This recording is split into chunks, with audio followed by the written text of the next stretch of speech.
Thank you so much. By the way, let's start first by introducing yourself. From there, let's start with you. Hi, my name is Keith, and I represent Gametize. We are a B2B gamification SaaS company. We make our money mainly from subscriptions and getting companies that want to do really boring stuff, but they still need to engage their audience. So things like compliance, cybersecurity, onboarding, recruitment, right? We make it a lot more gamified and engaging. Right, over to you, Caroline. Yes. Hi, Thank thanks. you so much. Thanks, Keith. And you, it's such interesting. What do you love about Malaysia? My husband. No, I think I love the whole region a lot. So I'm originally from Germany. My name is Caroline, but I have been around, currently based in Singapore for the past 15 years. So I'm not new to the region, and yes, I have extensively traveled the region as well, and I love coming back to Malaysia, especially Penang. So thanks for having me. So I run a B Corp certified social enterprise called SASGame, and we are essentially an engagement platform to drive sustainability and sustainable behavior change. So how do we do this? We have a mobile app where we work with corporate schools and event organizers to create gamified experiences in order to move people from awareness to adoption in a fun and engaging way, and at the same time also look at data and basically measure the collective impact created. Thanks. All right. Thank you so much. And of course, kababayan, one of from the Philippines as well. Ellie, can you please introduce yourself? Okay, good afternoon, everyone. My name is Eli Robadon from the Philippines, and I'm the CTO of Arc of Dreams. It's a meta-commerce game, a blockchain game that connects local brands to bridge into the world of Web3 that we call right now. And yeah, looking forward to have this panel, guys. Thank you. And thank you so much, Ellie. And of course, last but not the least. Hi, my name is William. I'm the creative director and studio producer for Twilight Foundry Games. We are based in Penang, and we make video games. Thanks for having me. Okay, that's very simple. So thank you so much for the great introduction. So for me to start this panel, I don't want it to be boring because it's games, right? So who plays games here? Oh no. Only few? You haven't played Farmville on Facebook before?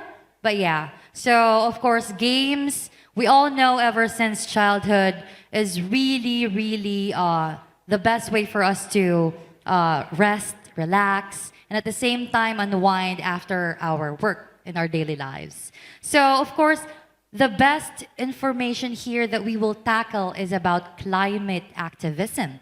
And it's a very important matter. And let's start first with a question for you, Kit. So I will combine the first and fifth question. So what is the first challenge at the same time happening when it comes to building games, by the way? So I will address from the perspective of gamification, and I just want to take a chance to clarify and define the differences between gamification and gaming.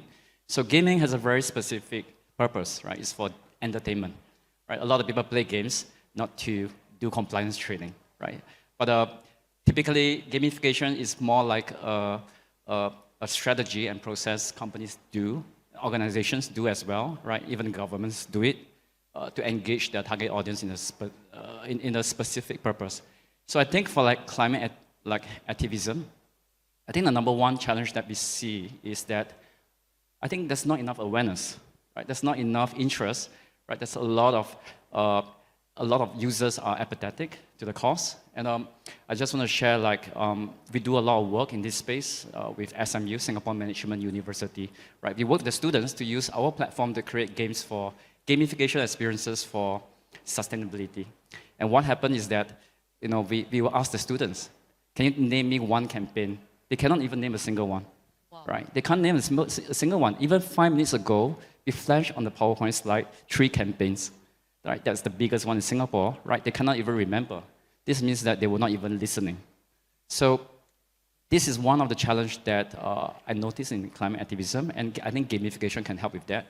But I'll leave like maybe Caroline to talk a little bit more about that. Actually, there's another additional for that. So what actually are the technical and creative ways are actually blocking like a developer, a founder, a CEO, and actually providing that awareness?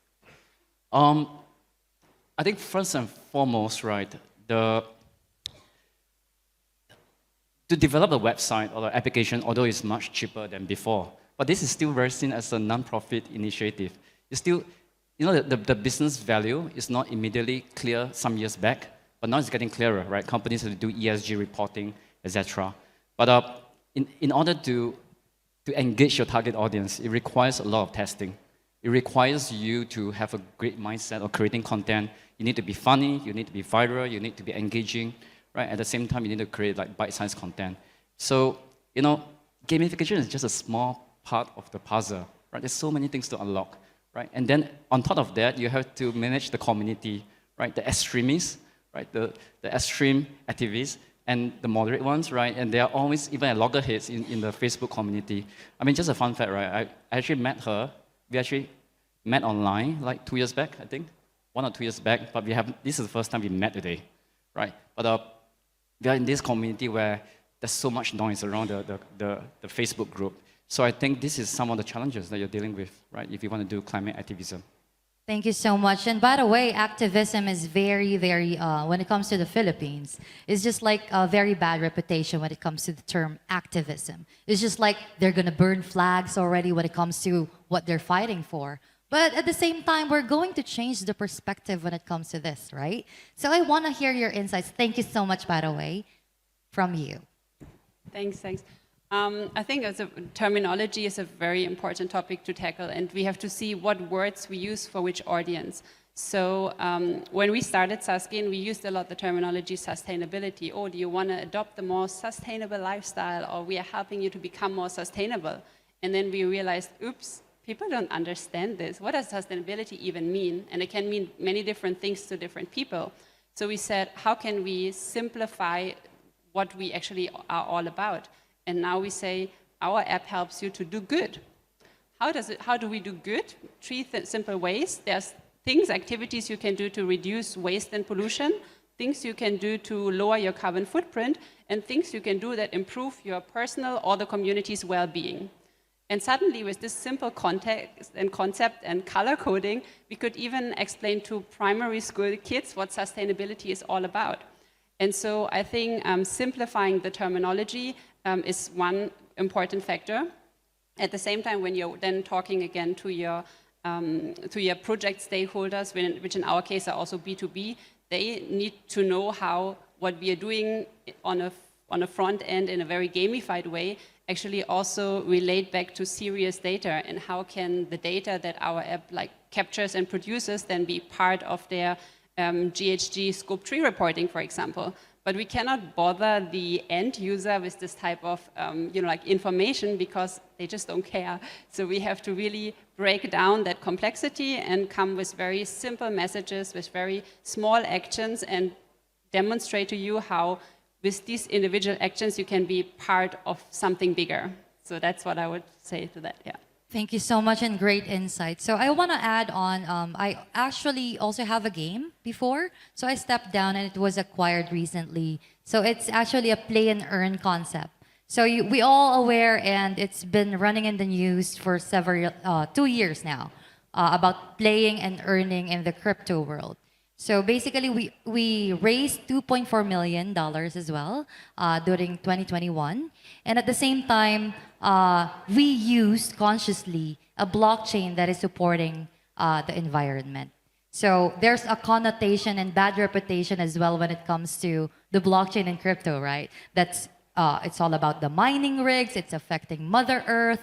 So we chose a blockchain that we know that is actually using an eco-friendly, like Ethereum. I don't know if you're familiar with Ethereum, and at the same time, they switched just recently using an eco-friendly. So of course, it's an awareness. And at the same time, we provided as well like a campaign when it comes to providing awareness. For example, it's Forest Day. We donated to Haribon Foundation. helping actually planting trees. It's all very possible. It's if you're gonna actually think creatively in incorporating that. I want to hear from Ellie. Okay. So yeah, on our side actually, that's what we're like discussing really a while ago on like how do we really have the players play the game and then have them like incentivize their efforts onto it because in the Philippines as we can see we're so very open-minded in terms of what's the new thing, so what's trending right now, and it's once it's there it's like always a bandwagon wave that it's like cycling and cycling. So with regards to the gamifications that we're doing in Arc of Dreams, so like I said a while ago, we are actually trying to onboard traditional brands to hop into the Web3 space or in the blockchain space. That, for example, our partner called Bambuhay. So I also told them a while ago regarding this.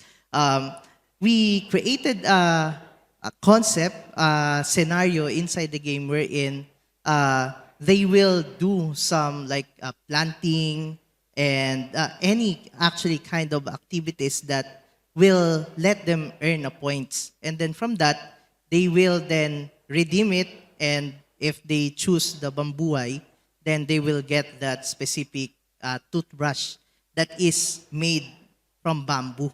So yeah, it's kind of like connecting environmental friendly efforts to your game directly, and it's not like a hard sell effort to the players, so they won't be like so very overwhelmed that what is this kind of thing that I'm doing right now. So it's like they still play the game, but yeah, they are benefiting on what they're doing both inside the game and then outside the game by having those kind of features. So yeah. I will explore that, by the way. Thank you so much, Ellie. And of course, William?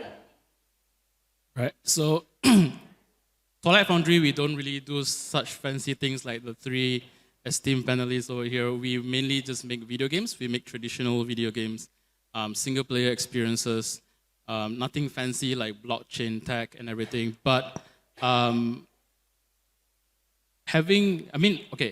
implementing environmental causes into video games or socially impactful video games has never been the business model, or in this case, the lucrative business model, because making a game itself is already really expensive and it is a high risk and uncertain reward endeavor.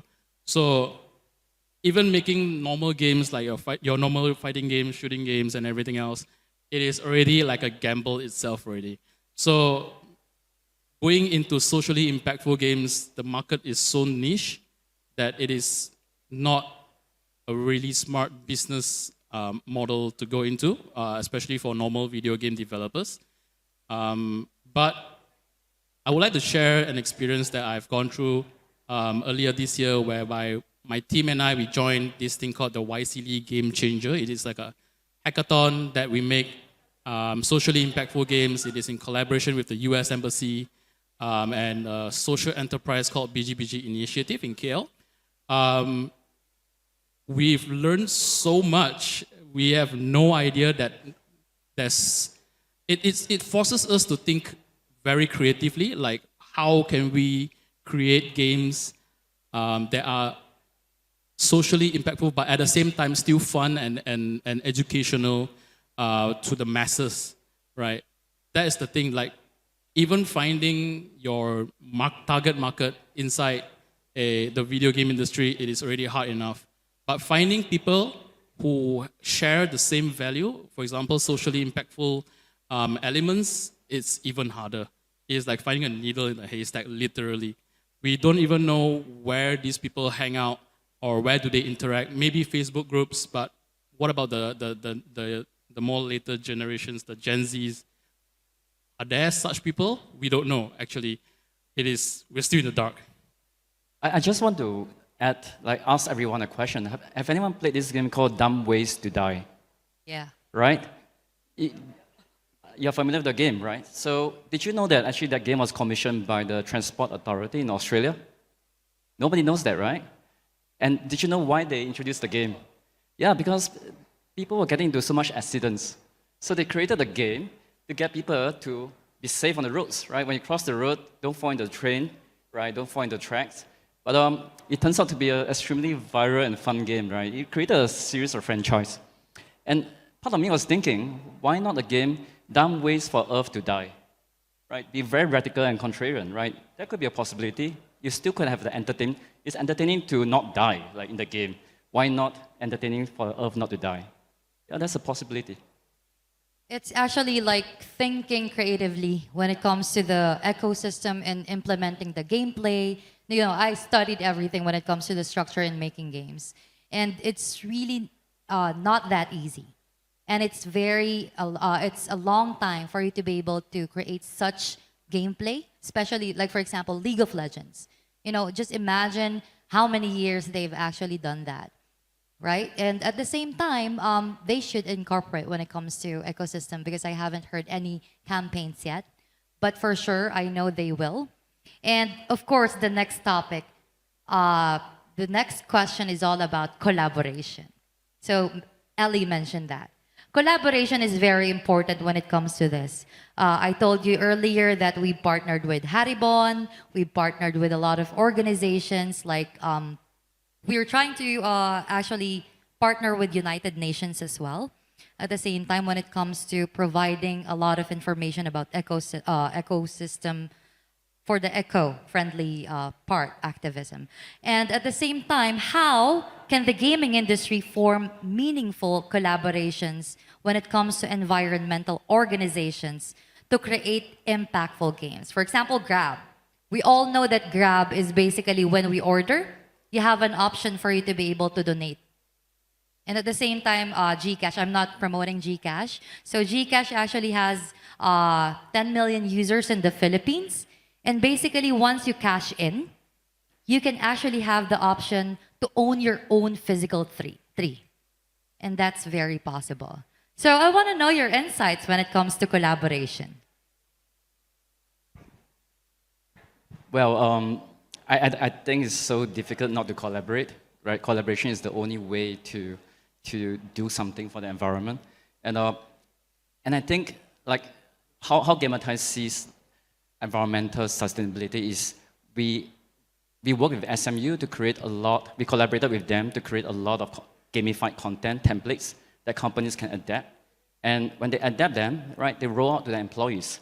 And to us, that's also much easier than going out to the public and telling them that you should care about the environment, right? Companies can do their part, and they can embed that within their team building. They can embed that within their employee engagement. They can make it fun, right? And I can tell you that some of the best initiatives we do were led by employees in the company. We started having a recycling bin like 8 years ago, and it still surprises me today how many companies don't even have those, right, in your own company or houses. So, a company like DHL, they have like hundreds and thousands of employees.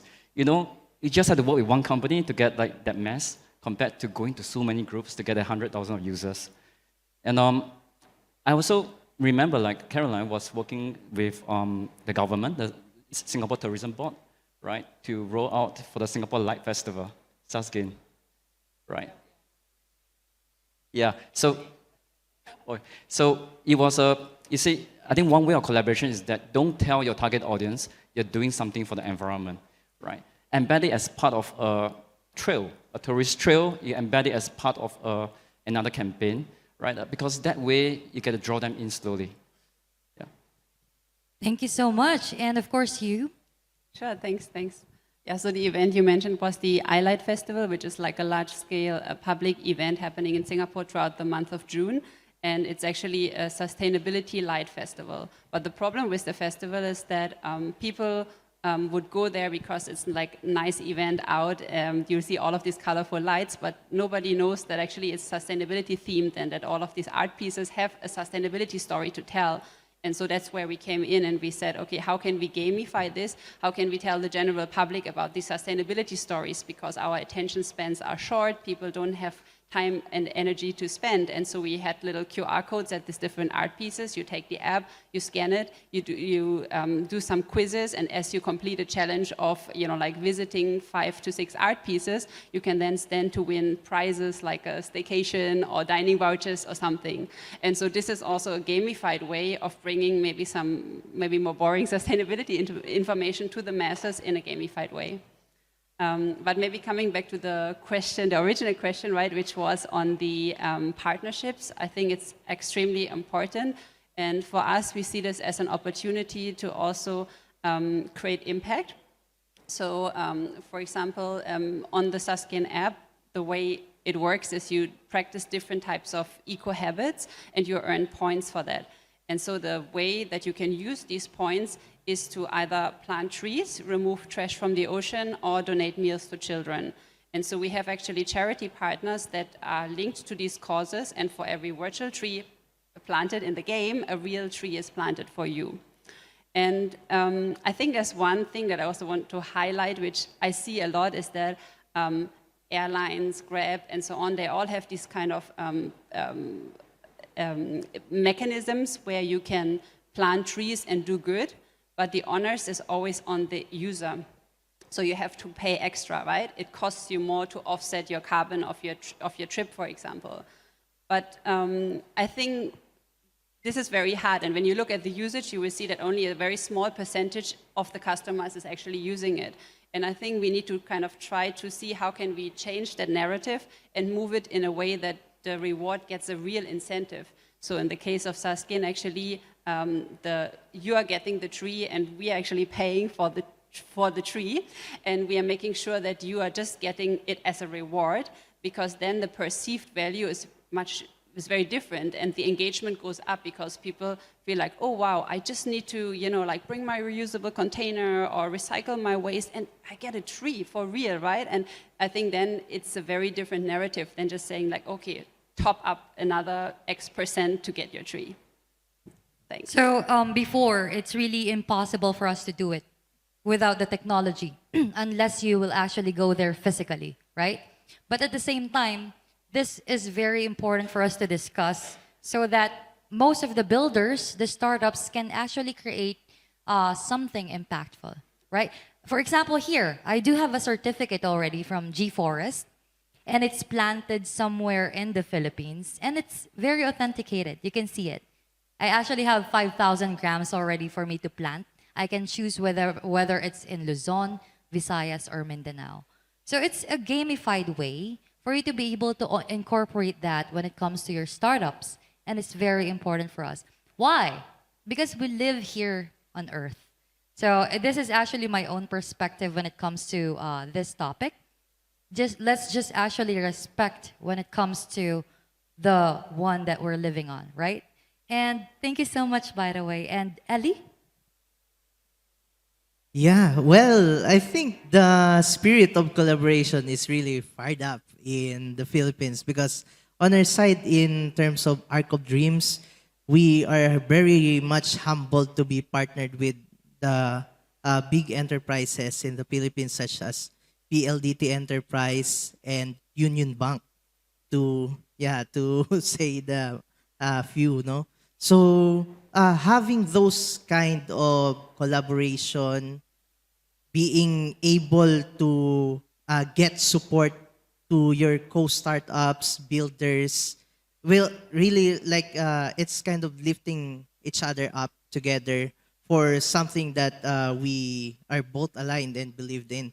So I think it's very important of doing it, because there's no other way to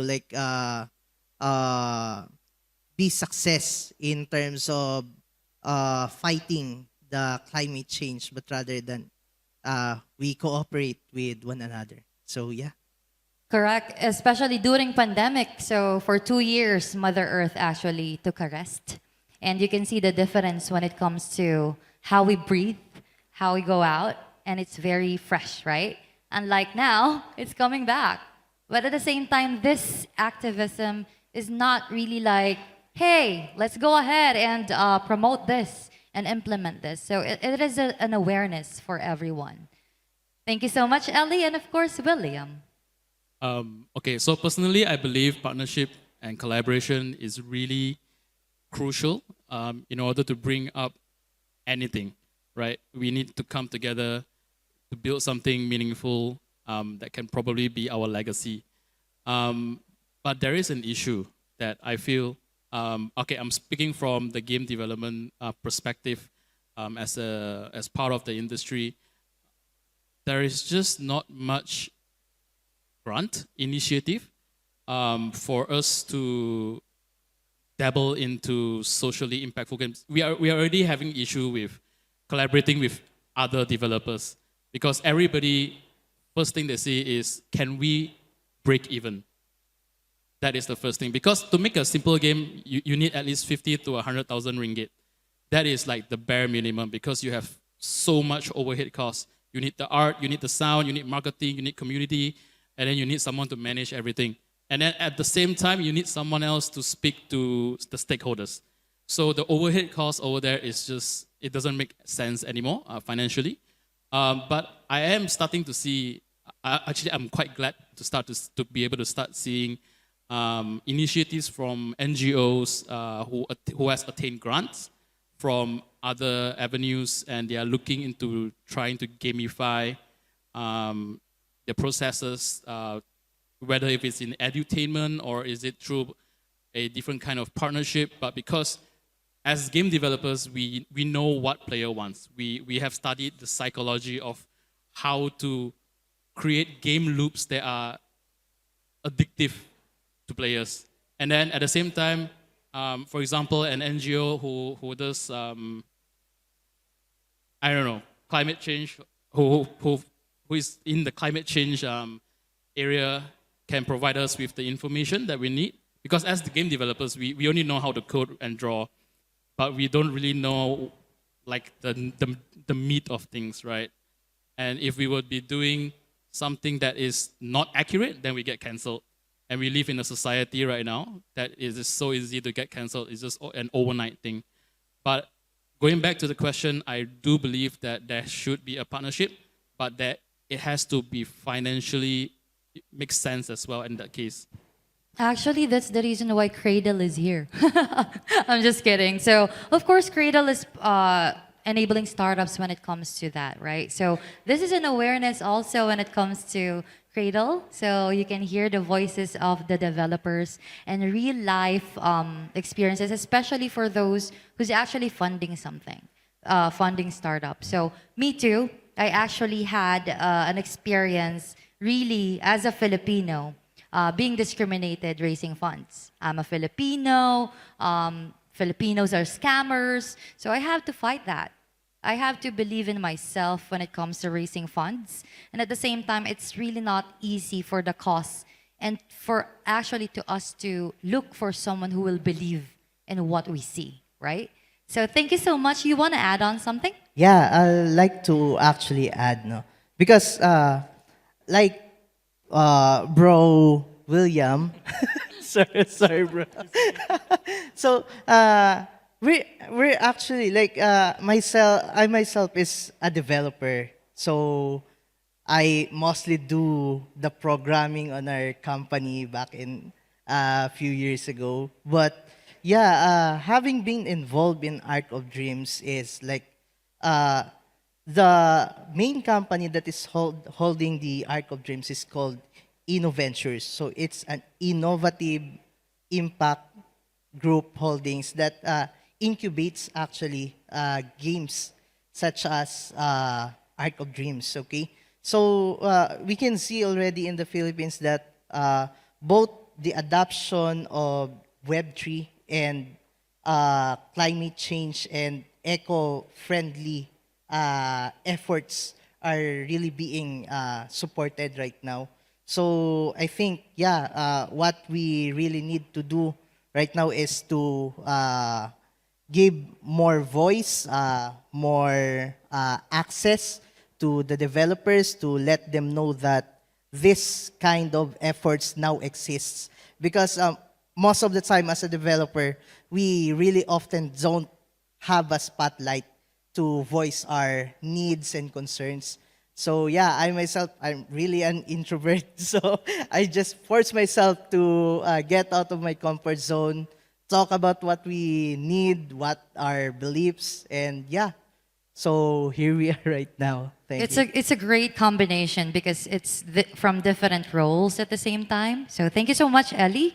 So I wanna actually combine two questions. So we're gonna be fast. So the next question. So the principles of gamification. Everything is being gamified now, even in finance. So at the same time, we need to discuss when it comes to the habits and of course when it comes to the initiatives. So to what extent have you influenced people's behavior and attitude towards the environment as a company? So can you share us your best practices in actually doing that? Sure. Happy to go Okay, first. sure. That sounds, the question's right up my alley. I think the reason why we initially started Susgain is actually because of a phenomenon that we call the intention-action gap. So essentially, when you look at data, you can see that the awareness for sustainability, for climate change is increasing, but it doesn't automatically translate into people adopting these kind of behaviors or advocating for it. So you have that big gap between what we want to do and what we actually do. And so we kind of went on this quest to see what can we do about it and how can we move people to actually walk the talk.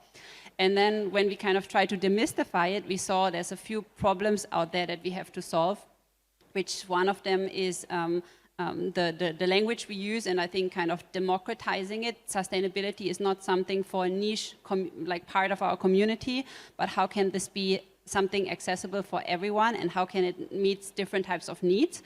And we talked about terminology earlier. Another point that we saw was accessibility. So, for example, in Singapore, we realized that a lot of people don't know that what type of sustainable infrastructure do we have. So we started putting on the app like a map with more than now 2,000 data points, such as where our recycling points for clothes, for textiles, for e-waste, where are public parks, where can I refill my water bottle, which shops allow me to bring my own reusables and give me an incentive. And so we started kind of collecting this data and making it publicly accessible so that we can help people on their journey. By the way, we also have this data set already available for Kuala Lumpur, and we are working on adding more cities in time to come. So this is one point also where you talk about accessibility. And then the next part, when you talk about changing behaviors, you have to actually understand that our behaviors are not very rational. We sometimes tend to believe that, oh, I have a problem, I know the answer, so I can solve the problem. But actually, that's not how our brains work. Our brains are actually most of the time working on autopilot. So we are not brushing our teeth in the morning because we want to have a fresh breath, but it's just a habit that we do every single day, and that's why we are doing it. And I think there's a big chance for gamification to come in to break these kind of habits by giving you an additional nudge and incentive. Because you just try it out right now. You take your phone and you try to unlock it with the different hand. You will see there's this annoying friction, right? It doesn't feel right. And so what do I actually need to do to make you still want to unlock your phone with the other hand and send a text to your friends, right? And if I say whoever is able to unlock their hands now, their phones with the other hand gets, I don't know, $10, everybody will do it immediately, right? But the thing is, if you keep using the other hand for just a couple of days, you will feel that it feels just as normal as the other hand.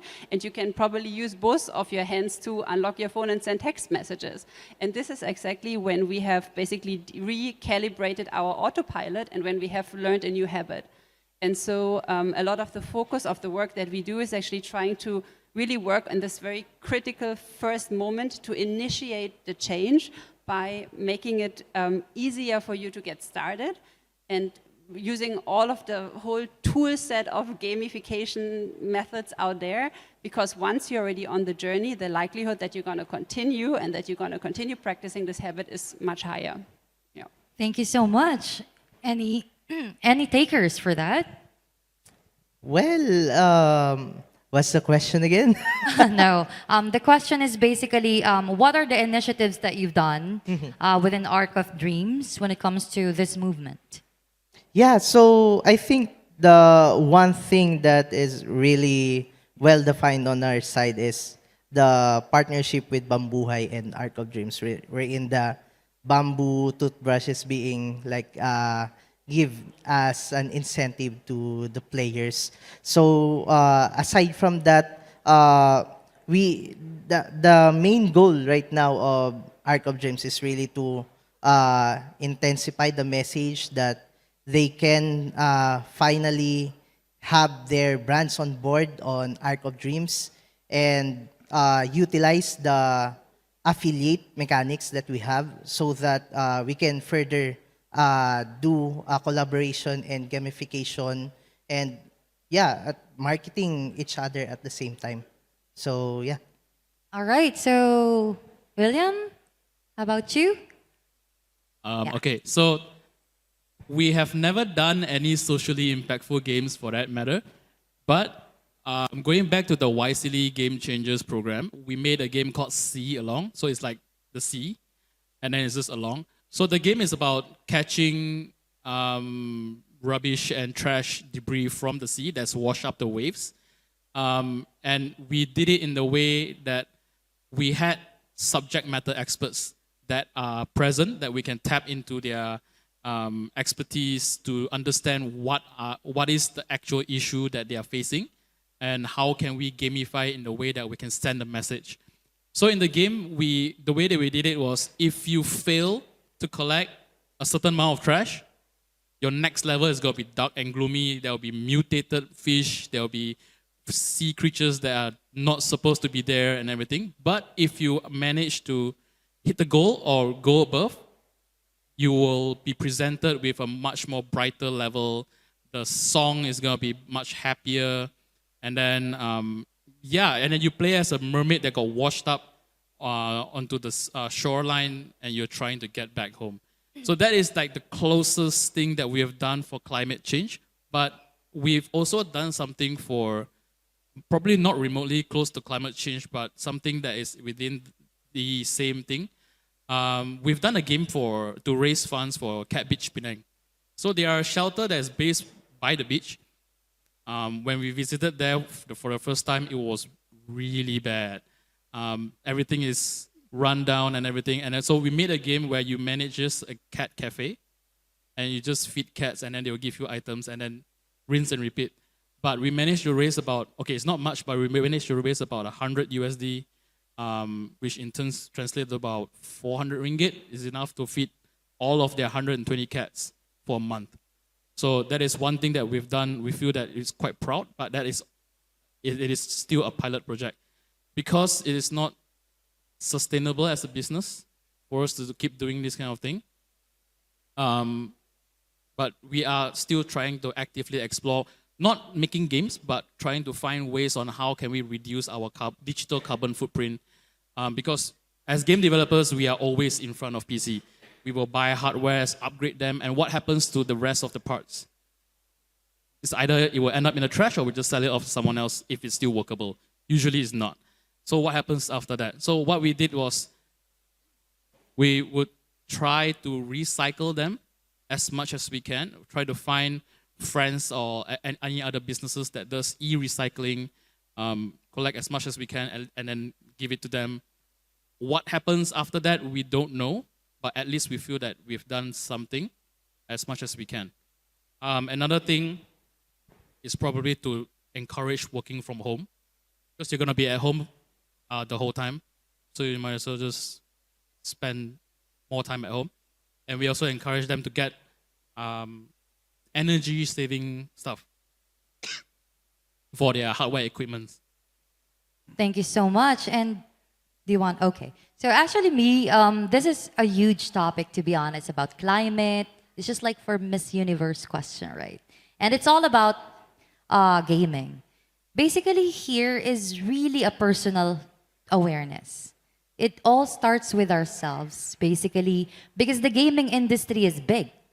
If we're going to talk about it, from the games itself, from the game peripherals like the chairs, like the computers that we're actually using when it comes to tournaments, which actually produces a lot of carbon, right? So it's all about awareness, and at the same time, it's all tied with the ones who's approving. Like, for me, this is my opinion. So what if the government actually has a checklist when it comes to issuing licenses, if it's eco-friendly or not, right?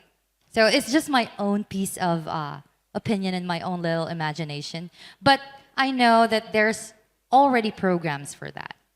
And at the same time, yes, it's not mandatory yet. And it's all about basically having a conscious choice in doing so.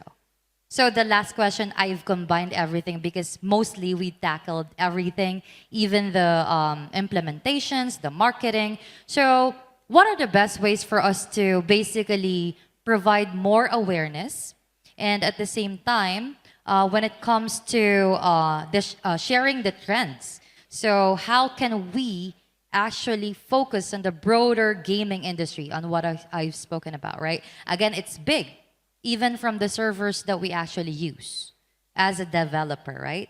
So are we actually using a server which is actually eco-friendly as well? Are we using the same peripherals that actually use like eco-friendly as well? So what's your take on that? Well, I think it starts off with small little defining the problem statement, right? It's all about problem statement for me. I'm a consultant. And if you don't get the problem statement correct, everything else falls apart. And sometimes the broad problem is way too difficult to solve, right? And so I would normally recommend my partners, my stakeholders, to break them down into smaller problem statements, and then you address them specifically. For example, if lack of awareness in why you should not be using so much electricity, right? If people don't understand why, right? You create a gamified campaign to do all of that. And then here are some of my other like best practices, right? You introduce recognition. So in Singapore, we have this thing called Young Scientist Program. It's something that is inculcated in us since we were about 8 years old to all the way to 12 years old. And I got about 4 badges, right? Young botanist, young astronomer, young astrologist, and the last one is young physicist. And I was wondering, why can't we roll that kind of program out to adults? So I think we should really start off with the young generation, right? But remember that adults also need to play, right? We also want to have fun. And the next thing I want to talk about is, don't forget about collaborations, right? Corporates are really powerful, right? They can mandate a lot of things that, that the B2C crowd would not find that so easy to do. And last but not least, at the end of the day, whether or not you're a game developer or you're the gamification practitioner, it's all about creating artificial dopamine rush, right? Dopamine is seen as a sense, it's a pill of not happiness. A lot of people think it's happiness pill. It's a pill of motivation. So end of the day, it's all about creating motivational designs that work. And when you create dopamine rush, it's not like you do something sustainable, you do something like recycling, or you stop using your energy, straight away you earn points. It's not that, right? If you look at Instagram, how they invoke you to be interested, they give you random schedule of notifications. It's random, right? There's some AI behind, but it completely comes to you when you don't expect that. So I think whether or not you're game or gamification designer, you need to think about all these motivational principles, all right? Yeah, that's pretty much covered it. Thank you so much. And of course, Carolyn. Okay, so I think when it comes to how we can all be more sustainable, we should maybe take a very pragmatic approach as well, and look into how does this not only benefit our planet, but is also maybe helping us, for example, as a small startup financially, right? And what we have to understand is whatever we do, there will always be an impact, and there will always be an impact on climate at any given time, right? But there's choices that we make all the time. So to give you an example about server hosting, for us, we are actually AWS hosted as well, and we deliberately choose basically a partner which has basically the data centers in Singapore where most of our clients are. So that gives us the ability to have data being transferred not across countries but within the same region, right? For example. Another area I think that we have to that we can look into is also collecting data to better understand what we are actually doing. So another example is that we sometimes run campaigns for larger corporates, and they have about 2,000-3,000 employees in a big building, and their email opening rate is maybe 5%. And the only way that we can really reach out to each and every of these employees is sometimes hanging up posters throughout the offices and the pantries. And then the clients will surely say, but oh, isn't that very bad, right? Like we should not be printing paper in order to make a sustainability campaign. And so we went to really calculate what is actually we can actually print on recycled paper and we can use soy-based ink, but then we went to calculate what is actually the carbon footprint of us printing these X amount of posters in comparison to the positive impact that our campaign is going to be created. And we figured out actually just by a handful of employees reducing food waste and not throwing half of their meal or reusing a reusable container, part of that printing cost is already neutralized. But I think sometimes we are, I would say, more driven by our individual, perceptions of what is more sustainable rather than data. And we are maybe more concerned about a turtle, like with a straw in the nose, and maybe there's other climate issues that are much bigger. So I would say go back to looking at data and try to understand what is the real impact that you're creating, and start with the thing that is most impactful for your line of business or for your startup, etc. And so don't get too carried away by sometimes, the wrong messages out there. Yeah. Thank you so much. How about Ellie? Okay. So on our side, actually, what the developers can actually contribute in terms of the carbon generation of the machines is just to simply like optimize the cost of the resources that we are using. So in terms of Arc of Dreams, so we are actually utilizing the concept of X to earn. So it means once we onboard the brand, then we will discuss what kind of gamification will we do. And in terms of game development, we often do the hyper casual game genre only, wherein because we all know that the attention span of people right now is so short. I think 3 seconds. Yeah, 3 seconds. So we really need to capture their attention as fast and as simple as possible. And in order to cater the broader age, like the kids and the elders and the right now the general adults. Okay, so we often think as optimized as possible, as fast, as easy as you can, that once you see the game, you'll be able to know how it works, things like that, so that we won't be able to waste too much time for all of us, basically. So yeah.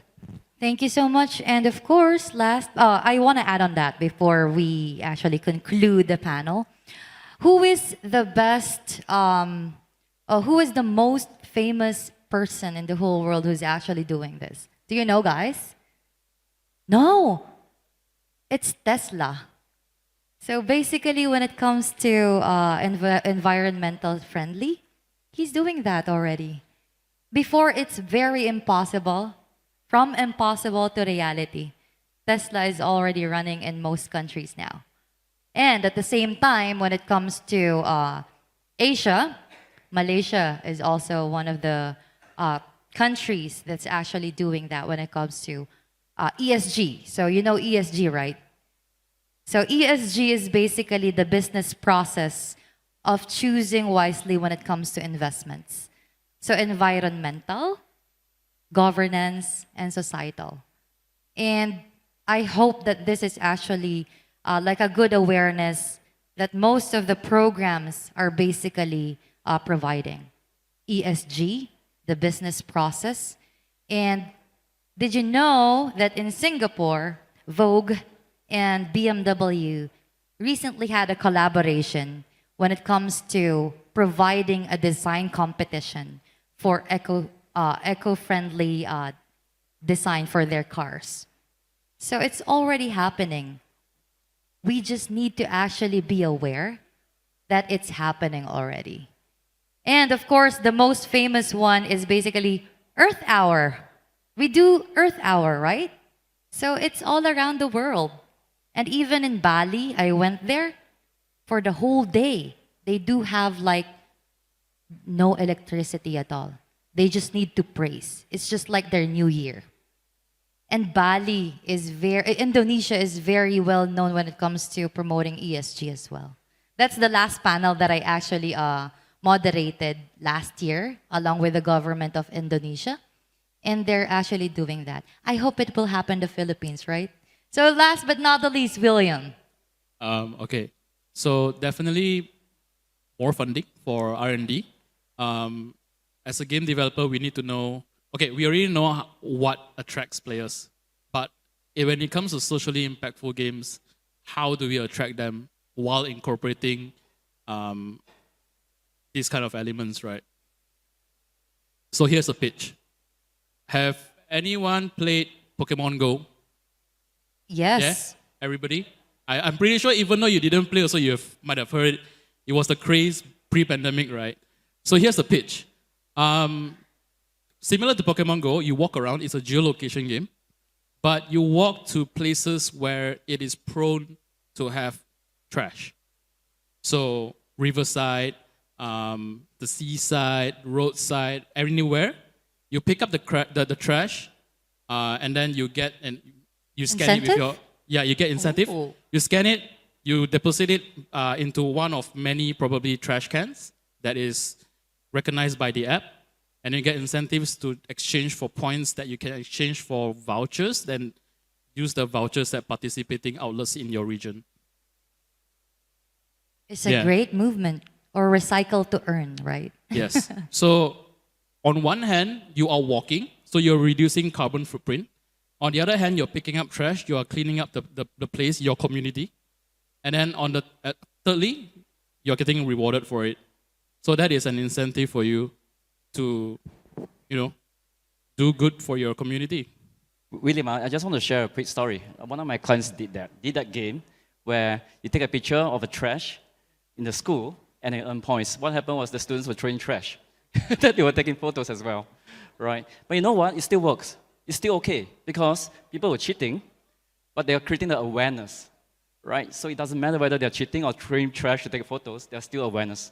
But I just want to share with you this, this tragedy that's happened in the it is still free PR. Yeah, So, free PR. it's It's still viral, yeah.